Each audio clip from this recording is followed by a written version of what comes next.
एकलव्य कौन गुरु द्रोणाचार्य धरी शिखी से फटो को देखी एकलव्य शिखी मुझे भिकारी मत ये करना कि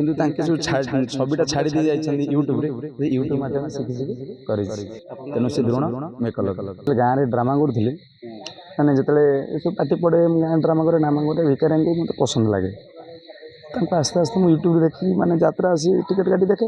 पुणी यूट्यूब देखी फॉलो करे फॉलो करू कली तेणु यही कथा भिकारी मत पचारे आमर खंडगिरी समय तले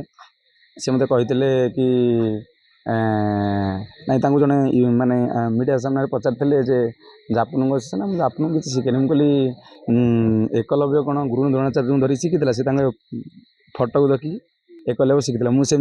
भिकारी मत ये करना कि छविटा छाड़ी दी जाइए यूट्यूब यूट्यूब मध्यम शिखी शिखी कर तेणु से द्रोण मैं एकलव्य बहुत भल लगे कारण से मत बहुत भल पाती भिकारी भाई तेणु सहित मुझे ये पाने गुरु सब गुरु शिष्य सब शिष्य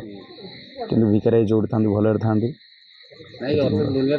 जब सुजोग मिले गुरु शिष्य एकाठी करेंगे जो हम ये हम तुमको कतरे यही कथा मीडिया सामने पचार आम डाणिया बलद हो दिजन जाक डाणिया बलद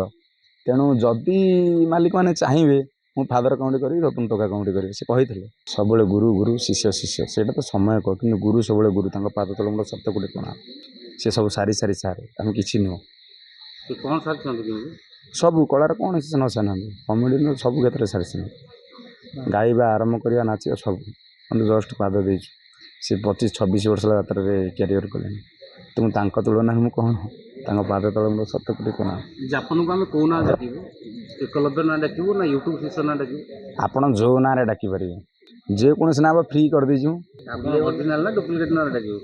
ओरिजिनल डाक पारे डुप्लिकेट मुझे ओरिजिनल मो ओरिजिनल ना डाकतु ना यात्रा ये अभिनय देखिए डाकतु से किसी कहबार नहीं।